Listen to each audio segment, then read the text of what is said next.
A few years ago, Dark Souls was named the ultimate game of all time. Some critics curated a shortlist of 20 games and the public voted on which one they preferred. While this is a good way to determine the best game of all time, let's explore a more intriguing possibility. This video will be divided into chapters, so if you're not interested in how I came up with a formula for picking the best game of all time, you can easily skip ahead to the next chapter. I compiled a list of over 130 games and gave them points based on where they ranked in 3 different categories. These 3 categories are Metacritic's critic score, Metacritic's user score, and a game's overall sales. Points are awarded to games within the top 50 of each category, with the scoring determined by the game's ranking. The top ranking game receives 50 points, the second receives 49 points, and so on until the 50th place receives 1 point. In case of a tie, the game with the highest number of reviews is ranked higher. This process is repeated for all 3 categories and the points for each title are then totaled. But wait, there is more! The sum of each game is multiplied by a multiplier. The multiplier is the sum of 2 other multipliers that depend on how many people left a review for a game. For the critic score, the multiplier starts at 1 and 0.1 is added for every 10 critics who reviewed the game. Similarly, the user score starts at 0 and has 0.1 added to it initially for every 100 people who left a review until we reach 1000 reviews, where from there we add 0.1 per every 1000 reviews. The reason these multipliers exist is that there were some games with very few reviews that had very high scores, ensuring fairness across all games in the process. After finding how many people left a review for each game, we add the 2 multipliers together and use the final multiplier to multiply the sum of each title score. This gives us the final score for each game. Let's take a look at an example. Grand Theft Auto 4 came second among critics, receiving 49 points. It wasn't in the top 50 of fans, so it didn't get any points from there, and it came 41st in sales, receiving 10 points with a total of 59 points. From there, 86 critics left a review for the game, making the first multiplier 1.8, and 3000 fans also left a review, making the second multiplier 1.3. 1.3 plus 1.8 is 3.1, which when multiplied by 59 gives us the final score of 182.9 points. In the description, I'll leave an Excel with the work I did for all the games, for anyone curious to see how their favorite game performed. Before we get started though, we have to talk about something important. I believe that video games are a form of art, and like any art, critiquing it is a very subjective thing. I don't believe you can use a simple number to judge a game. We're not judging the functionality of a vacuum cleaner, but how something made us feel, whether that's joy, sadness, anger, or even utter boredom. This video is a simple experiment to see how various objective data rank some of the best games of all time. You're likely to disagree with the list because I also disagree with the list. However, I think it will be very interesting to see which game science thinks is the best game of all time. Let's check it out. With 216.6 points, just 0.6 points ahead of the 11th placed Mario Galaxy, God of War secured 10th place. God of War reinvigorated the franchise and provided us with an amazing storyline. Whether it's the stellar performances of the entire cast or the game's extraordinary set pieces, God of War's plot grabs the player's attention and doesn't let go until its dramatic final boss fight. While the game's plot is great, its gameplay is equally impressive. God of War's gameplay manages to take the frenetic pace of the earlier games in the series and adapts it perfectly for the franchise's then new camera angle. God of War was 46th among critics and 18th among fans. With 222 points, Half-Life 2 is in 9th place, and 20 years after its release, the game is still fantastic. Half-Life 2 provides great action and some of the best levels in gaming history. The level of interaction the player can have with the world around them surpasses most games released in the last 20 years, and the game's combat provides a delightful challenge. Half-Life 2 also does a great job of keeping the player permanently in control of the action. Whether that's driving a boat, a car, or using the gravity gun, the game always makes sure to keep the player at the center of everything going on around them. Half-Life 2 was 23rd among critics and 19th among fans.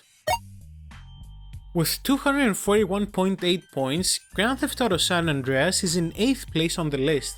The game is one of the best open world games ever made, so much so that 8th place might be a bit low for it. The game provides a very interesting plot, gameplay that has largely stood the test of time, and the freedom to explore the state of San Andreas. This game was so ahead of its time. The sheer volume of activities available to the player is immense, and modern games, even later Grand Theft Auto games, have not come close to San Andreas in terms of how much content they offer to the player. Grand Theft Auto San Andreas was 34th among critics, 11th among fans, and 30th in sales.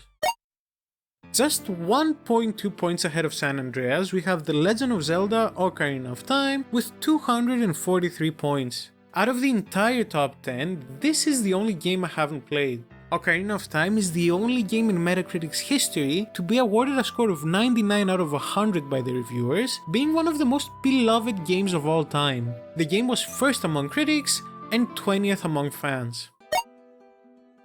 In 6th place, with 263.2 points, we have The Last of Us. For me, this game probably has the best plot in gaming history. At its core, the story presented in the game is pretty simple, but where it outdoes every other game is in the relationship between Joel and Ellie. The player quickly becomes emotionally attached to these two characters, and their journey through post-apocalyptic America is incredibly immersive. I feel that The Last of Us is here mainly because of this plot, as its gameplay is nothing brilliant. It was fine in 2013, and it's still fine today. However, I think the fact that the game is on this list despite its gameplay further reinforces how good the plot was. The Last of Us was 37th among critics and 9th among fans.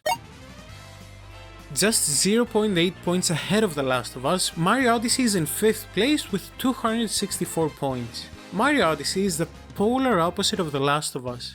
Its plot is pretty much the same as all Mario plots over the last 40 years, but its gameplay is just perfect. For me, Mario Odyssey is the best platformer I've ever played because of the unparalleled freedom it offers to the player. You can approach or even skip Odyssey's challenges in many different ways as long as you're skilled enough. I finished the game twice 100%, and 7 years after its release, it has set the bar sky high for any game that wants to compete with it. Mario Odyssey was 4th among critics and 20th in sales. With 311.5 points, Grand Theft Auto 5 is in 4th place. I don't know what I can say that hasn't already been said about this title. The game is the ultimate package. Whether you're looking for a highly engaging single-player experience, or just want to chill out in multiplayer with friends, Grand Theft Auto 5 has everything covered. There are many reasons why GTA 6 has become the most anticipated game of all time, the most important of which is the astronomical success of Grand Theft Auto 5. A full 10 years after its release, this game has a larger active player base than most titles released in 2023, and I don't think this list could have been made without it. Grand Theft Auto 5 was 11th among critics and 2nd in sales. With 390.1 points, The Witcher 3 landed in 3rd place. Almost 9 years after its release, I'm still shocked by the fact that the game not only has seemingly infinite content, but that almost all of that content is excellent. The stories the player finds in Witcher 3's side quests are better than the main plots of some other games, and Geralt's quest to find his daughter remains one of the most interesting plots in gaming history. The Witcher 3 truly offers one of the best experiences you'll find on the market. The game was 10th among fans and 9th in sales. Only 2 games made it past 400 points, with one of them being The Legend of Zelda Breath of the Wild in 2nd place with 400.4 points. The game was released at a time when open world games were becoming stale and managed to reinvigorate an entire genre of games through how good it was. The game offers the player the ability to explore whatever they want in whatever order they want. This freedom has sparked a new wave of open world titles that have tried to copy Breath of the Wild with mixed results. When examining the history of gaming, Breath of the Wild will surely be looked at as a milestone for the evolution of subsequent games. Breath of the Wild was 5th among critics and 20th in sales. With a staggering 484 points, Red Dead Redemption 2 crossed all other games on the list and is the best game of all time, according to science. I think we can see a lot of similarities between The Last of Us and Red Dead Redemption 2. Both are games whose gameplay is simply good, but their fantastic storylines have made their popularity skyrocket. The story of Arthur Morgan and the Vanderlyn gang is truly an unforgettable experience. What I think sets Red Dead Redemption 2 apart from The Last of Us is that Red Dead Redemption 2 is set in the most beautiful and detailed version of the Wild West that has ever been rendered in any game. Red Dead Redemption 2 was 6th among critics and 8th in sales. And those are the 10 best games of all time according to science. If you want to see the best upcoming games for 2024, click this video. See you in the next one.